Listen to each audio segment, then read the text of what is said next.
할렐루야. 아멘.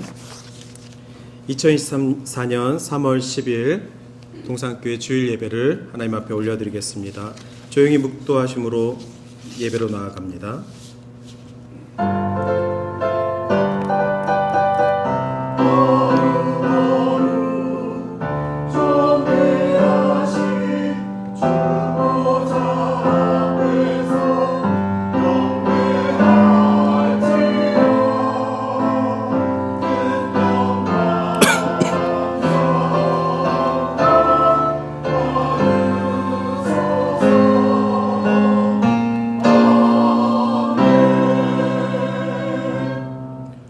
여호와의 산에 오를 자가 누구며 그의 거룩한 곳에 설 자가 누구인가? 곧 손이 깨끗하여 마음이 청결하며 뜻을 허탄한 데에 두지 아니하며 거짓 맹세하지 아니하는 자로다. 사순절 가운데 하나님 아버지의 성전을 바라보며 주님 앞에 나와 찬송과 경배를 드리게 하심을 감사합니다. 하나님 아버지께서 죄인들을 구원하시기 위하여 독생자를 보내주시고 십자가에서 고통을 당하게 하셨나이다. 오늘 이 예배를 통하여서 주님께서 당하신 고난을 기억하게 하여 주시옵고 가슴에 새기게 하여 주시옵고 구원의 감격이 다시 한번 새로워지게 하여 주시옵소서. 오늘도 주님 허락하신 말씀 가운데 우리들의 마음이 정결케 하여 주시옵소서. 예수님의 이름으로 기원하옵나이다. 아멘.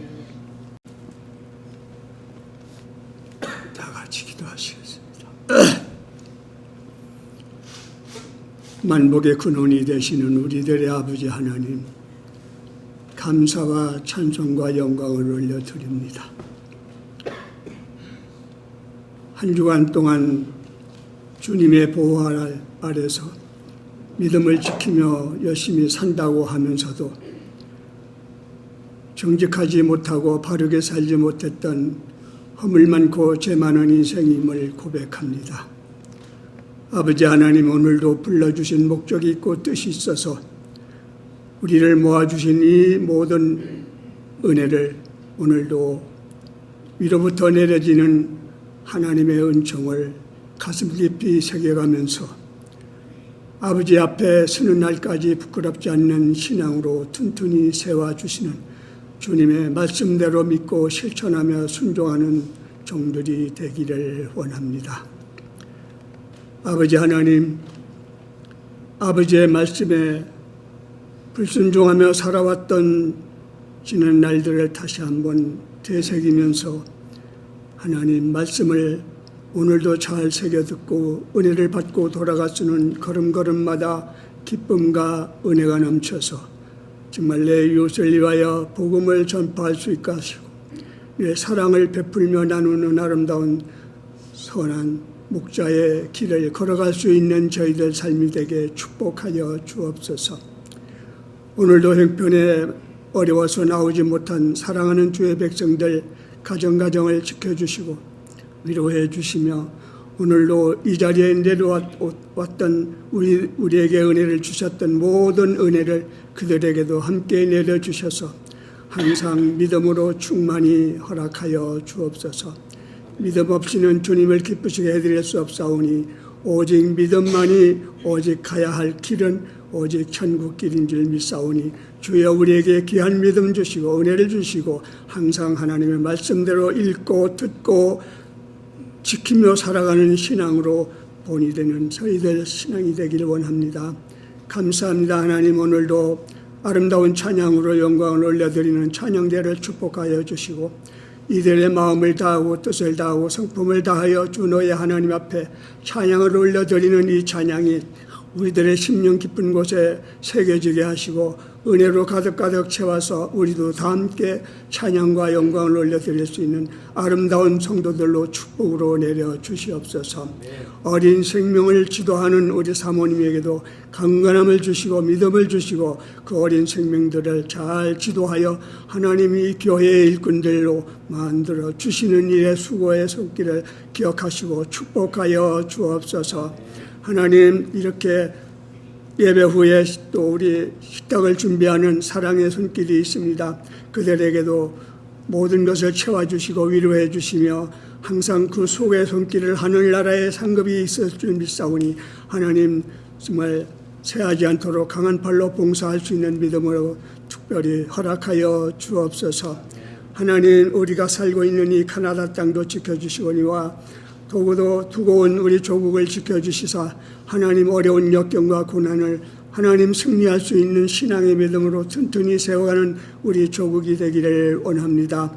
하나님 선거의 입장을 앞에 날짜를 두고 있습니다. 대한민국이 안전하고 민주주의 국가로서 잘 정말 지탱해 나갈 수 있게 대한민국이 될 수 있도록 도와주시며 우리 하나님 모든 교회가 합심하여 선교지로 보내온 선교사들을 축복하여 주시고 어느 곳에 언어와 문화가 다른 곳에 가서 복음을 선포하는 선교사들의 안전과 평화를 이루기를 원합니다.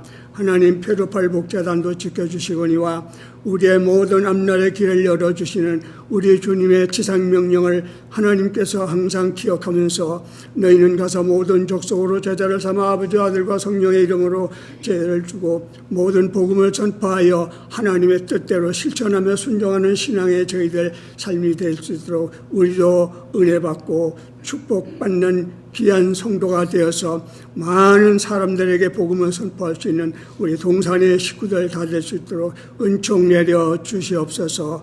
감사합니다. 당신의 사랑하는 종을 통하여서 오늘도 귀하신 복음을 선포하십니다.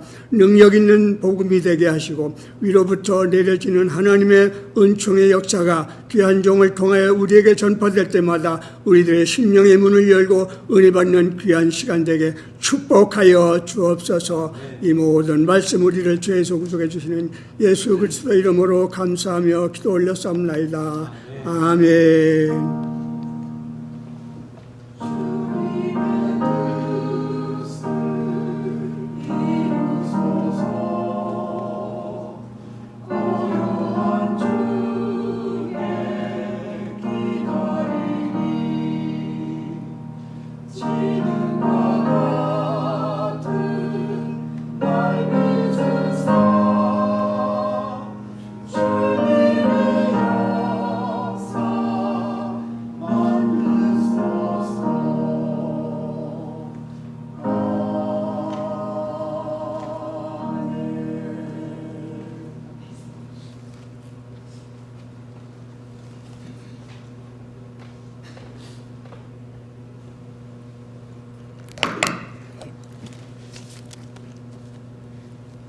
마가복음 2장 1절에서 5절 말씀입니다. 수일 후에 예수께서 다시 가버나움에 들어가시니 집에 계신 소문이 들린지라 많은 사람이 모여서 문 앞에라도 용신할 수 없게 되었는데 예수께서 저에게 도를 말씀하시더니 사람들이 한 중풍병자를 4사람에게 메어 가지고 예수께로 올세 무리를 인하여 예수께 데려갈 수 없으므로 그 계신 곳에 지붕을 뜯어 구멍을 내고 중풍병자의 누운 상을 달아내리니 예수께서 저의 믿음을 보시고 중풍병자에게 이르시되 소자야 네 제사함을 받았느니라 하시니 하나님의 말씀이었습니다. 아멘.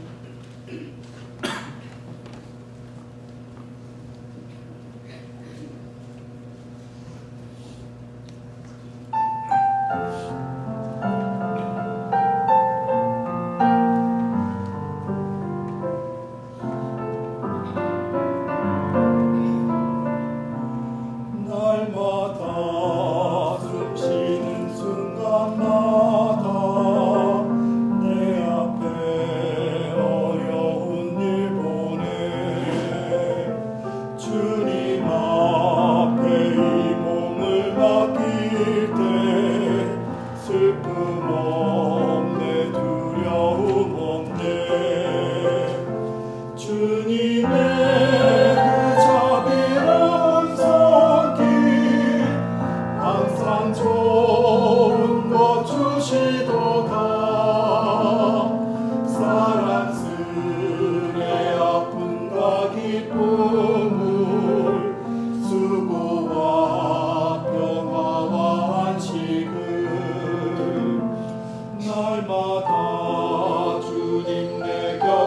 계셔 자비로 날 감싸 주시네. 주님 앞에 이 몸을 맡길 때 힘 주시네, 위로 주시네. 어린 나를 품에 안으시사 항상 평안함 주시도다. 내가 살아 숨쉬는 동안 살피신다 약속하셨네.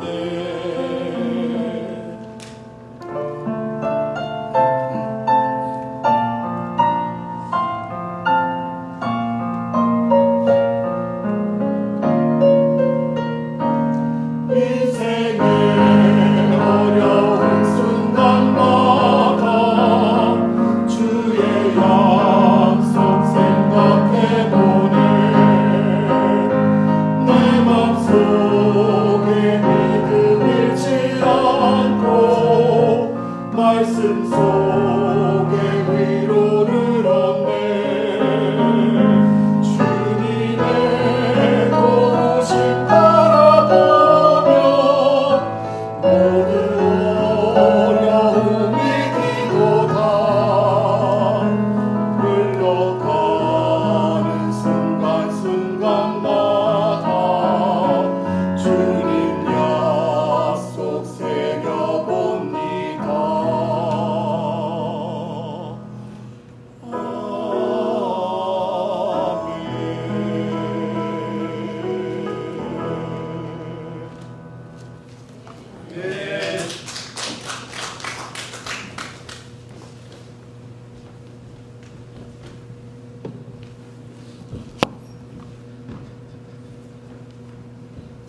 오늘 귀한 찬양 해주실 우리 찬양대에 다시 한번 큰 경애의 박수 해주셨으면 좋겠습니다.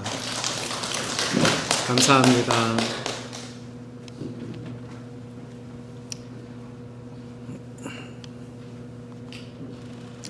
오늘은 죄사함의 선포라는 마가복음 2장 말씀을 통하여서 함께 기적 시리즈 세 번째 말씀의 은혜를 함께 소망하겠습니다. 제가 주중에 말씀을 준비하면서 이 친구에 대한 이렇게 기사를 보게 되었습니다.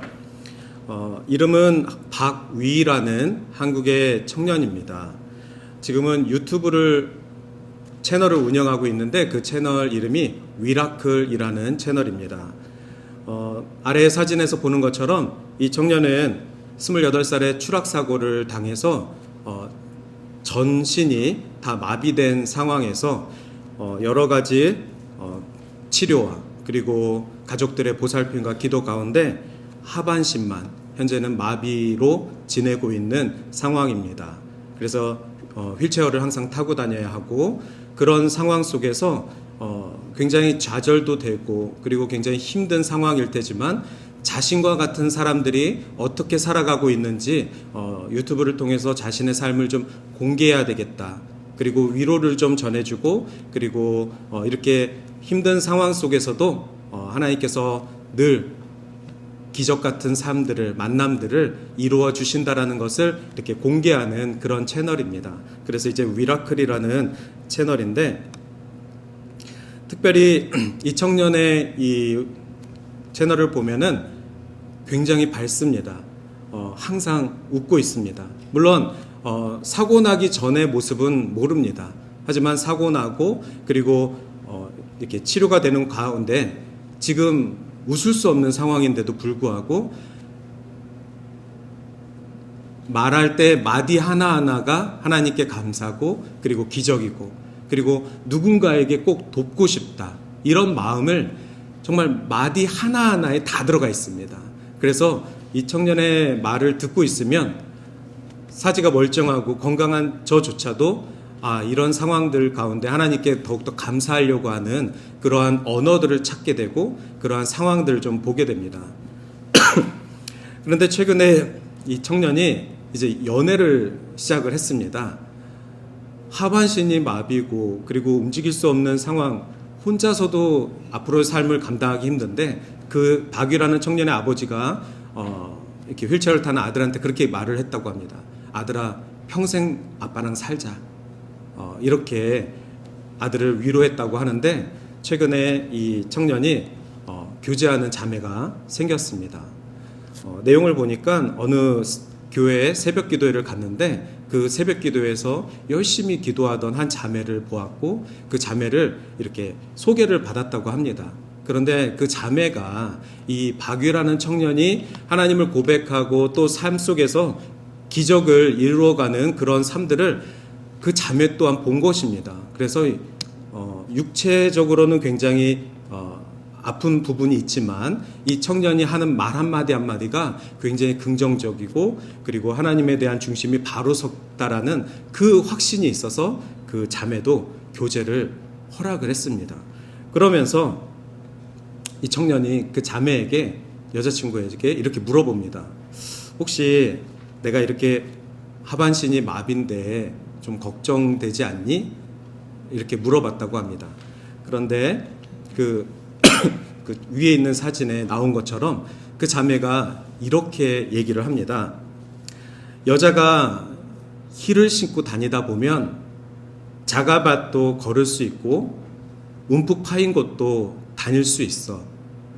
그런데 박이, 이 청년, 오빠랑 같이 걸으면 항상 좋은 길만 갈 수 있을 것 같아.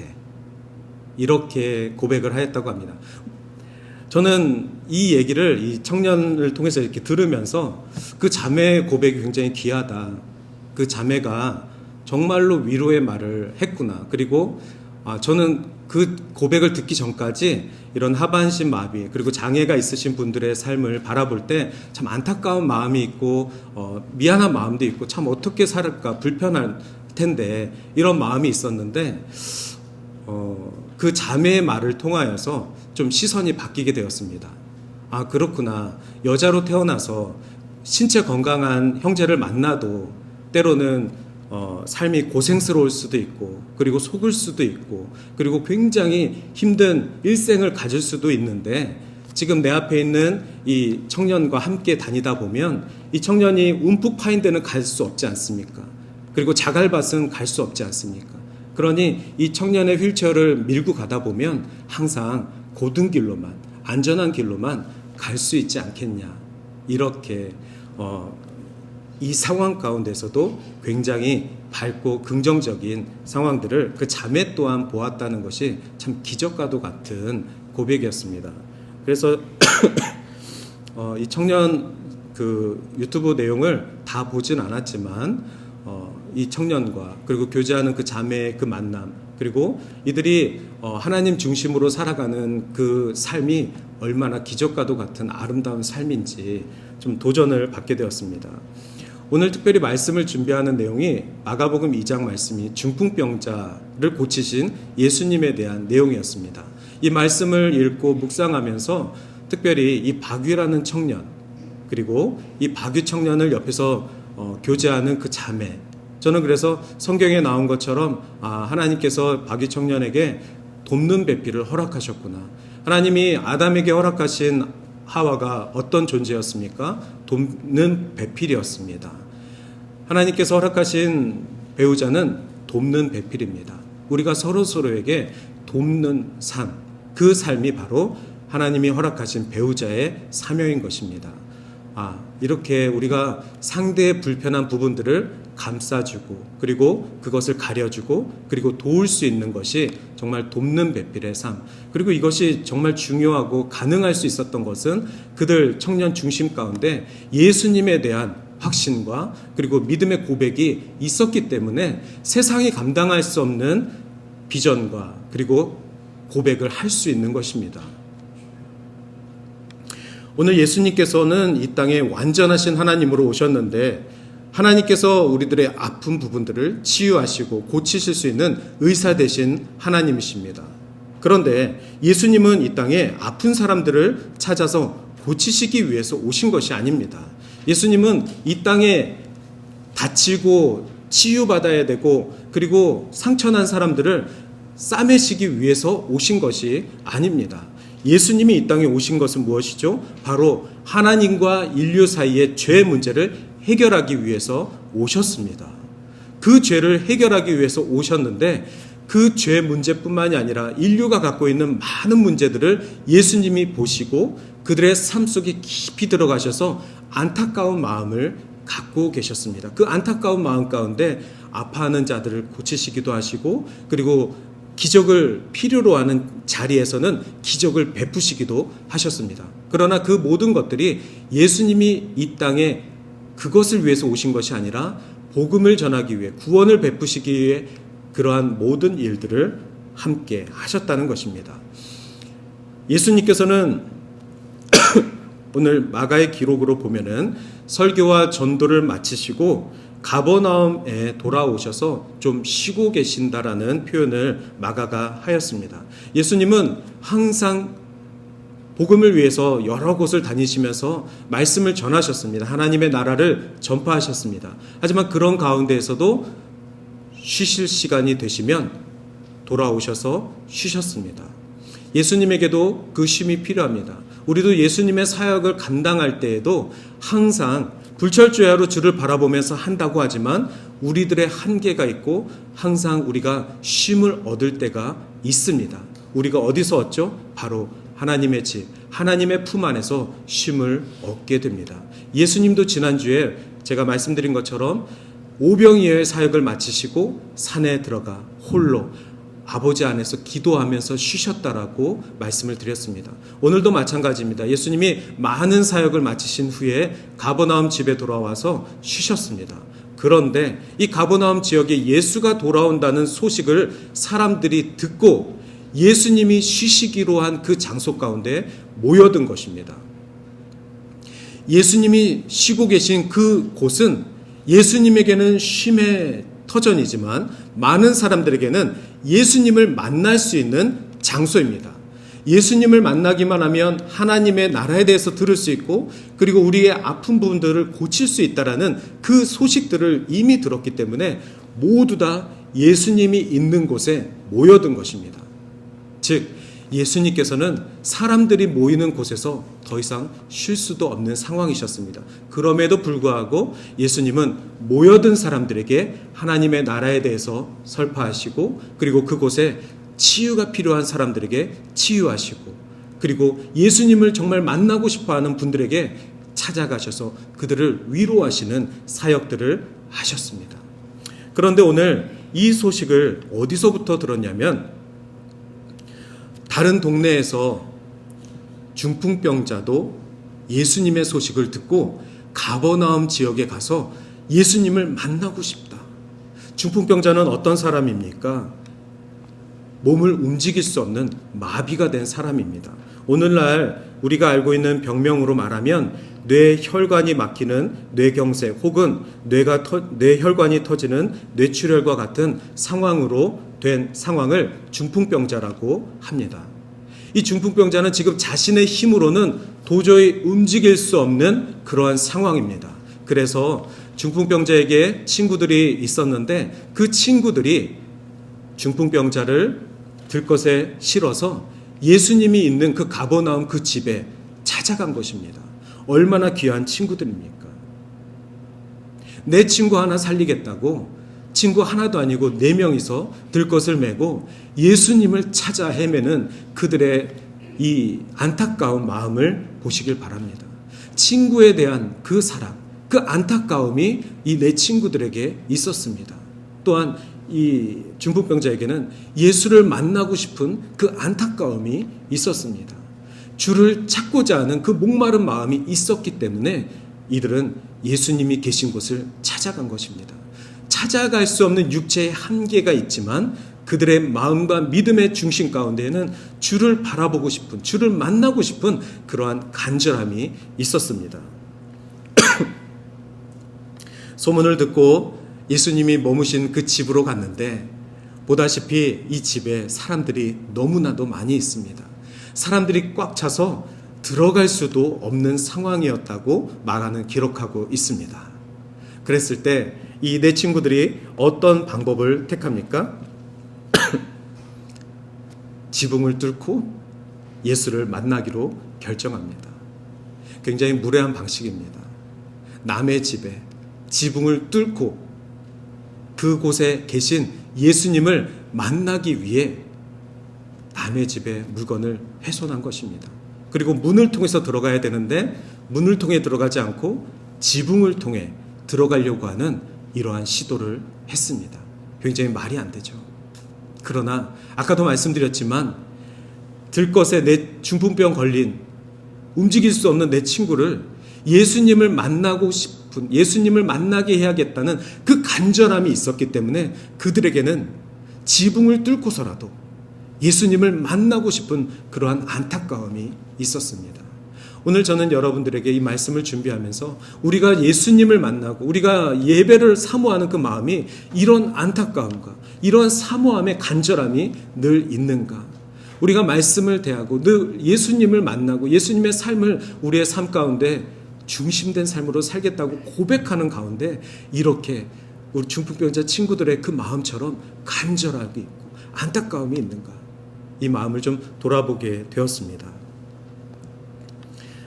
2장 5절에 보면은 예수님께서 그들의 믿음을 보시고 중풍병자에게 이르되 작은 자야 내 죄 사함을 받았느니라. 작은 자라는 것은 예전 번역에는 소자라고 나왔는데 예야라는 뜻입니다. 지금 예수님은 천장에서부터 내려온 이 환자를 보고 얘야 내 죄 사함을 받았느니라. 예수님이 하신 말씀은 이것입니다. 저는 그래서 오늘 첫 번째는 예수님을 향한 이 안타까운 마음, 우리가 친구를 향하고 우리가 이웃을 향한 이 안타까운 마음이 있어야 하고, 그리고 예수님께서 반드시 고칠 수 있다는 그러한 믿음의 확신이 있어야 우리는 믿음의 행동을 할 수 있다는 것을 먼저 말씀드리고 싶습니다. 그래야 기적을 볼 수 있습니다. 기적의 현장은 예수님이 사역하시는 그곳입니다. 예수님이 계신 곳에서는 반드시 기적을 만날 수 있습니다. 그런데 그 기적을 사모해야 하고 그 기적을 확신해야만 합니다. 어떤 방법을 써서라도 예수님을 만나겠다라는 그 안타까운 마음이 있어야 합니다. 또 하나 중요한 것은 죄를 사하실 수 있는 권능은 오직 예수님께만 있다는 것입니다. 오직 하나님만이 죄를 사하실 수 있는 분이심을 믿으시기 바랍니다.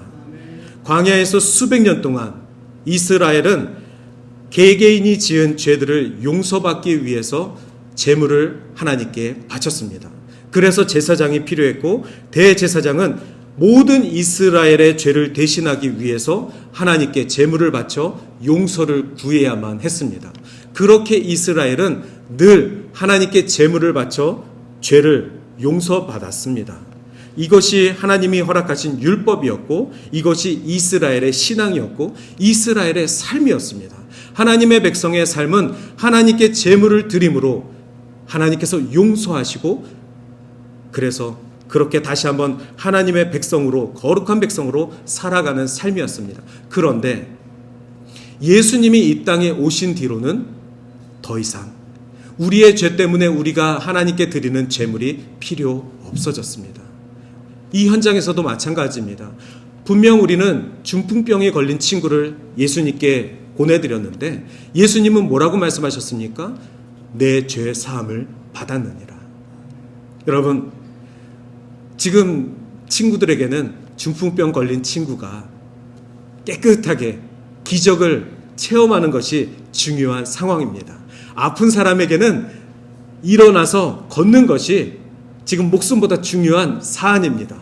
그러나 우리 예수님께는 아픈 사람이 일어나는 것이 중요한 것이 아니라 아픈 사람뿐만 아니라 모든 죄악의 인류가 죄 사함을 받는 것이 예수님이 이 땅에 오신 사역이시고 예수님이 이 땅에 오신 이유가 되십니다. 그 사역을 위해서라면 중풍병도 살리실 수 있는 것입니다. 그 사역을 위해서라면 지붕 뚫고 내려온 사람도 안아주실 수 있는 것입니다. 그 사역을 위해서라면 나는 쉬어야 하는데 사람들이 이렇게 바글바글 모이는 이 장소에서도 쉬지 못하고 하나님의 말씀을 전하실 수밖에 없는 것입니다. 이것이 예수님의 사역입니다. 여러분, 예수님께서는 온전하신 하나님이셨고 또한 온전하신 인간이셨습니다. 이것을 구별하셔야 하고 이것을 믿으셔야만 합니다. 인류는 그동안 기독교 역사 가운데 온전하신 인간이신 예수를 이해하지 못했고 또한 온전하신 하나님이신 예수를 받아들이지 못했습니다.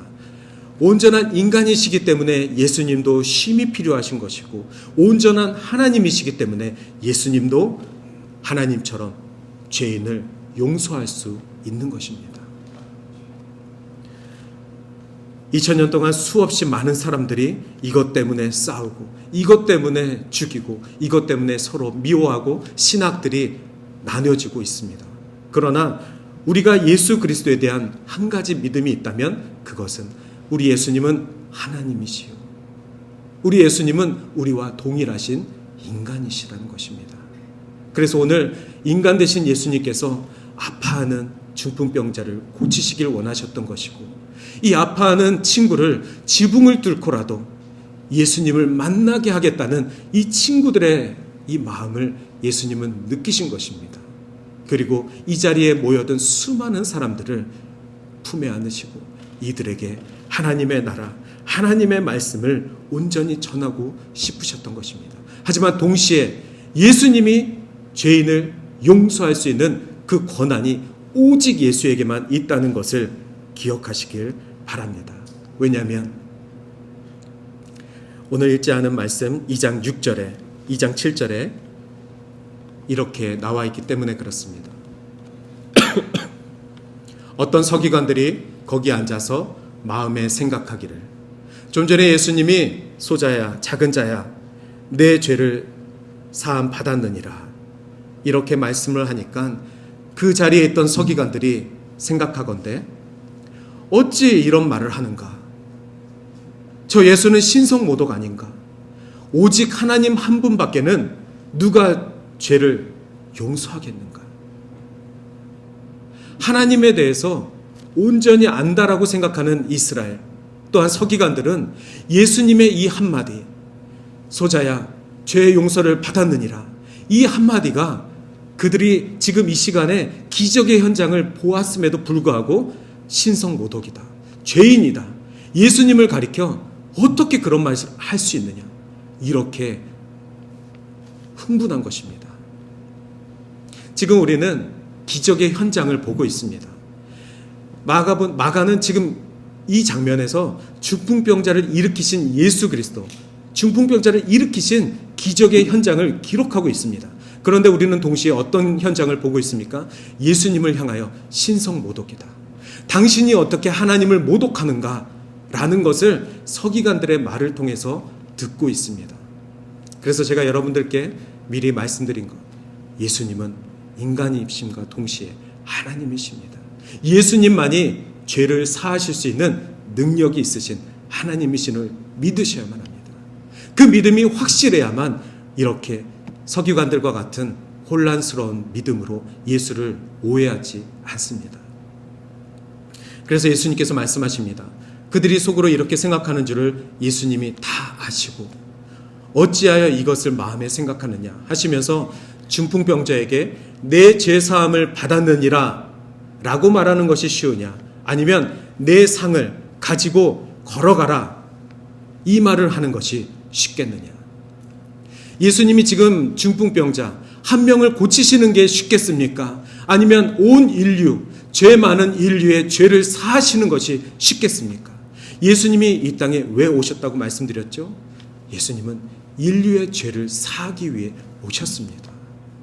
그 사역을 위해서라면 중풍병자 한 명 일으키시는 것은 문제도 아닙니다. 여러분, 중풍병자 한 명 일으켰다고 해서 예수를 믿겠습니까? 아니면 중풍병자의 죄가 사함받았음을 믿고 우리 또한 그렇게 예수님의 구원을 사모하시고 예수님의 구원을 얻겠습니까? 예수님은 지금 그 말씀을 하고 계신 것입니다. 그러나 인자가 땅에서 죄를 사하는 권세가 있는 줄을 너희로 알게 하려 하노라 하시고 중풍병자에게 말씀하시되 예수님은 죄를 사하시기 위해 오셨지만 아픔을, 치유가 필요한 사람들의 그 안타까움을 외면하지 않으십니다. 그래서 주님은 내가 내게 이르노니 일어나 내 상을 가지고 집으로 가라. 주님은 그를 고치셨습니다. 할렐루야. 우리의 믿음의 시선이, 우리의 믿음의 정도가 사람 하나 고치는 것으로 제한하지 않으시길 바랍니다.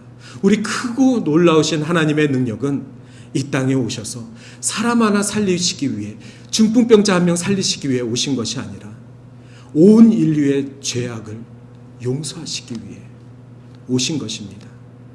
이스라엘의 그 한 민족을 구원하시기 위해 예수가 오신 것이 아니라 이스라엘을 통하여서 온 이방을 주님 앞에 나와 구원받는 백성의 그 길로 이끄시기 위해 주님이 우리를 대신하여 죽으셨음을 믿으시길 바랍니다. 오늘 그 역사가, 인류의 역사가 주를 바라보며 하나님께서 나의 주인 되시고 하나님께서 독생자 예수 그리스도를 우리에게 주신 그 이유가 한 사람 기적보다 더 놀라운 기적임을, 놀라운 축복이고 우리의 은혜임을 고백합니다. 제가 아까 한 구절을 빼먹었는데 고린도 후서에 보면은 5장 17절에 그런즉 누구든지 그리스도 안에 있으면 새로운 피조물이라. 바울은 이렇게 말합니다. 예수를 믿으면 누구든지 새로운 피조물이라. 이전 것은 지나갔으니 보라 새 것이 되었도다. 저와 여러분은 바울이 말한 것처럼 이미 예수를 믿고 구원받은 새로운 피조물입니다. 할렐루야. 우리 안에 새 영이 있습니다.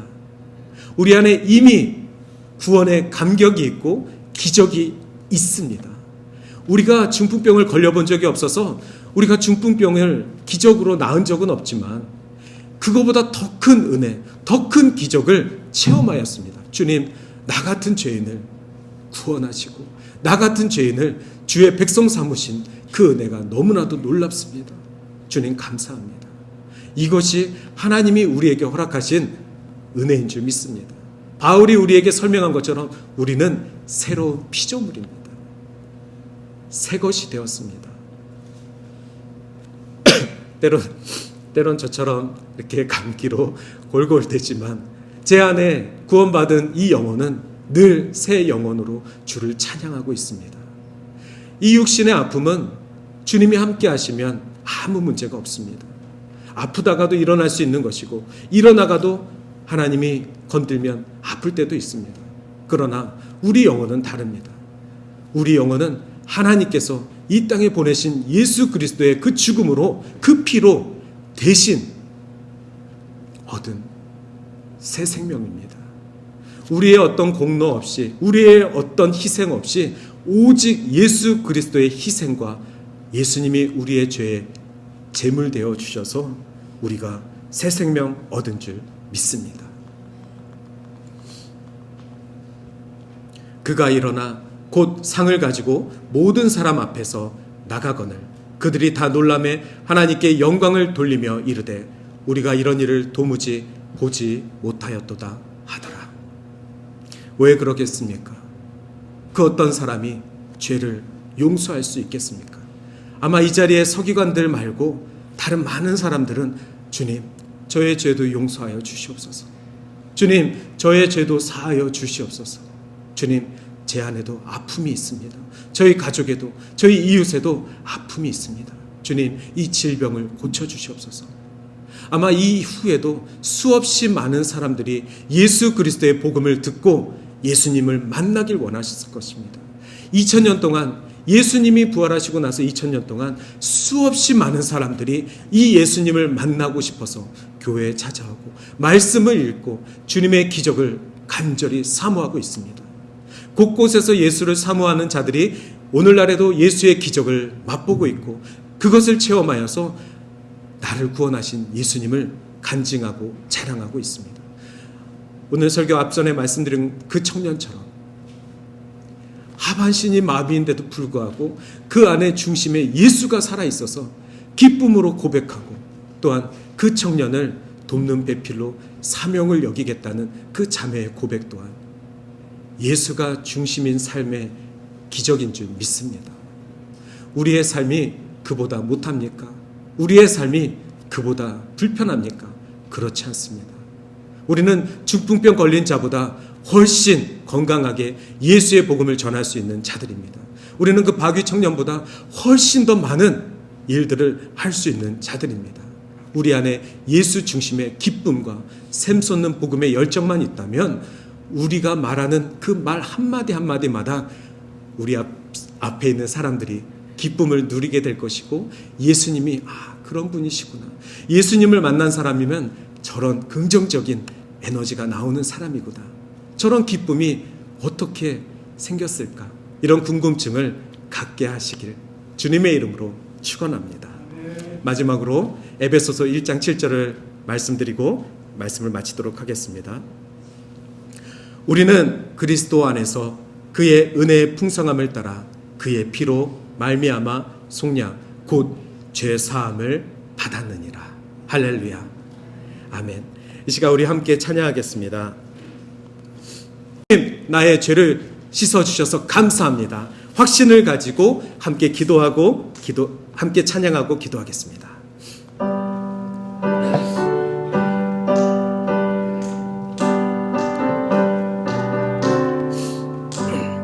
나의 죄를 씻기는 예수의 피밖에 다시 정케 하기도 예수의 피밖에 없네. 예수의 흘린 피 나에게 하오니 귀하고 귀하다. 예수의 피밖에 다시 한번 나의 죄를 씻기는 예수의 피밖에 없네. 다시 정케 하기도 예수의 피밖에 없네. 예수의 흘린 피 나에게 하오니 귀하고 귀하다. 예수의 피밖에 없네. 함께 기도하겠습니다. 사랑의 하나님, 우리를 구원하여 주신 그 은혜에 감사합니다. 나의 죄를 씻기는 것은 오직 예수의 피밖에 없음을 이 시간 확신하며 같이 함께 기도하겠습니다.